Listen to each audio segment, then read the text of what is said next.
Nasa harapan ninyo ang totoong nagpasunog sa ospital.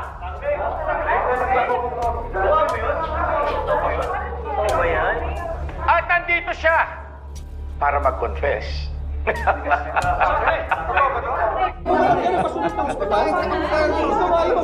Aminin mo na, Sangre. Aminin mo na, sinisiraan mo lang ako, hindi ba? At para namang may ambisyon kang pumasok pa sa politika. O, di ba?